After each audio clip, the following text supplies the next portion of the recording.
Hello and welcome to Tech Tip Tuesday. I am Teresa Schlup with Web Designs by Teresa, and it is my goal in life to fill the small business world with gorgeous websites that work as hard as you do. And today in our tech tip, I want to talk about doing a website performance review. Now, if you caught my tech tip last week, I talked about doing a quarterly review and the top 10 things to look for when doing that quarterly review. And this is an incredible review when it comes to looking at the content on your website and the experience that your clients are going to have when they come to visit your website. But today I want to take a look at doing a review on something that isn't as noticeable as a blog post or images or things like that. This is how well your website is working for you and how to take a look to see if it is working for you in a way that is supporting you, your business, and your business and personal goals. So the first thing and the most important thing that I think everybody needs to do to ensure that their website is functioning well is security checks and updates. An unprotected website is a security risk to you, to your business, and to your customers. It opens you and your website up to vulnerabilities and could aid in the spread of malware and other malicious online activity. So I don't want to say that to scare you, although I know having this conversation does often scare people, but it's pretty simple to take some easy steps that protect you and the website security. The first easy step is to ensure that you have the SSL secure website set up. So this gives you that HTTPS website address or domain address, the one that sometimes will have a little lock in the URL bar of your browser. Having this put in place is going to help protect everybody's experience when they come to your website and make it that much more difficult for anything inappropriate to happen with your website. You'll also want to make sure that you set that up to where it automatically, if somebody goes into just the HTTP version of your website, they're automatically redirected to the secured HTTPS version.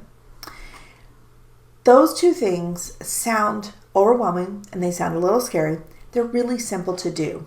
All you need to do is contact your hosting company to take a look and have them work with you to make sure that that is in place. Excuse me, if you're not sure if it already is. You may already have that set up in place, as some web platforms such as Squarespace automatically give you that secured website. Now, the last thing that I want you to do in order to protect your website security and updates is performing regular software updates that are necessary. Now, some web design platforms don't require you to do the updates. They've already taken care of that on their end, and you can just go on about your business. But if you're working in another platform, say a hosted WordPress account, you're going to need to do regular updates. And I honestly recommend doing them anywhere from 3 to 4 times a month, so almost weekly, just to make sure that you are protecting your website and those who are coming to it.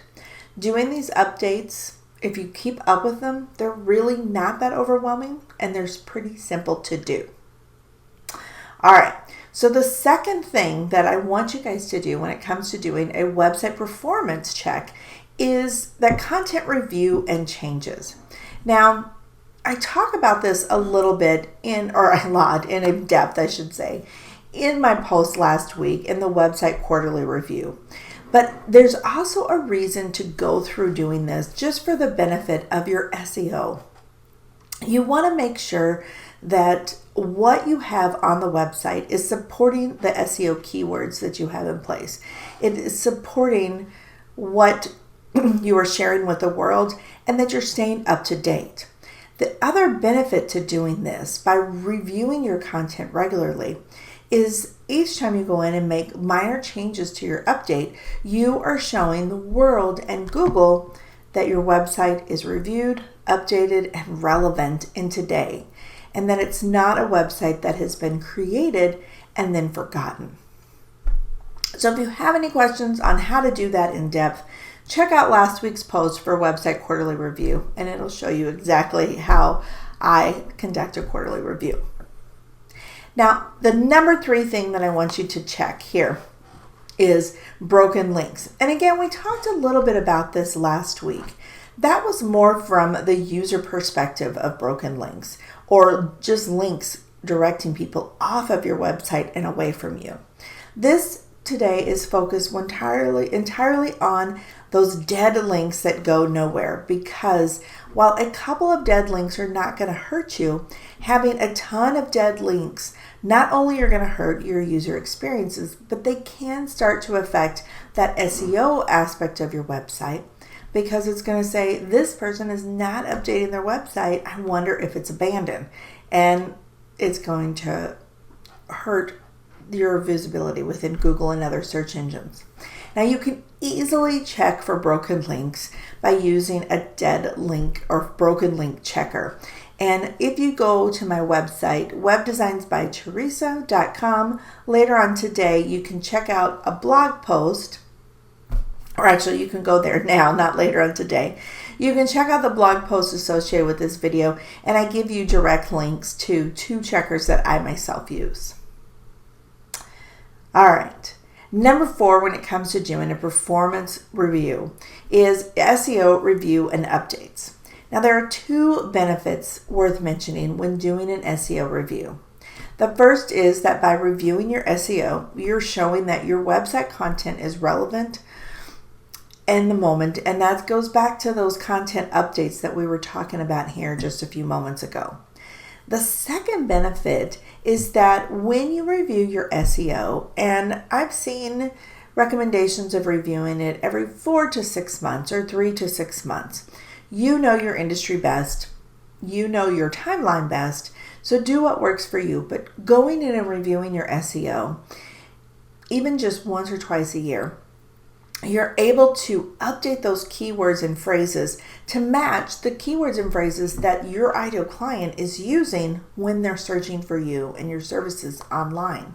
Terminology changes often, and sometimes how we refer to one thing can be completely different 1 or 2 years later. So by reviewing your SEO, you are implementing better keywords. So when it comes to doing this, there's a couple ways you can do that. First of all, pay close attention to the words and phrases that you hear your customers use. Keep a list to help track those and keep an idea of which ones are more popularly used. And then when you go in to do that SEO review, you have a good solid list of the terminology that your customers are using to talk about your services. It's going to help you be a little bit more visible when people are searching for you using those exact same phrases. Now, the last thing that I'm going to recommend for a performance review is the performance and usability of your website. How well a website performs is a huge factor in how well or how long your visitors are going to hang out with you to learn more about you. If your homepage takes forever to load, your visitors will most likely bounce, go back to the Google search page, and go to one of your competitors. Usability is also a huge factor in determining how long people stick around. Because if your website is poorly formatted, or if it doesn't flow well, or if it's difficult to find things on your website, or if it looks terrible on a smartphone, they're not going to stick around because it's not usable. Nobody wants to struggle to find information when somebody else has that information readily available. So when it comes to doing a performance usability check, one of the things that I recommend my clients do is to actually take a look at your website through the eyes of a client to see how easy is it for me to use this as a client. And if you want to take a look and some tips on how to do that, I've got a great blog post, a fresh look at your website content on my website, Web Designs by Teresa, that'll take you step by step on ways that I try to make a point to look at my website and my clients through the eyes of a customer. Now, one last thing that I want to say before I hop off today's video is your website is an investment in your success.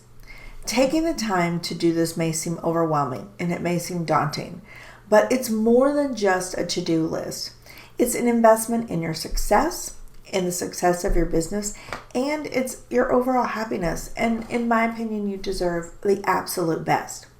Now, if you're really feeling overwhelmed and you don't even know where to begin, or you're not sure you have time to do this, but you really want to protect the investment of your website, I invite you to hop on over to my website. Again, the address is webdesignsbyteresa.com, where you can sign up for an introductory website consultation and review. It's only $97, and we're going to spend an hour together, and I am going to give you so much information on how well your website is performing that you are going to walk away knowing exactly what you need to do to protect that investment and make sure that that website truly is working as hard as you do. Thank you guys so much for joining me here today. Tune in next Tuesday for another tech tip where I will be sharing even more incredible information to help you take control of your website and your success. Have a great day.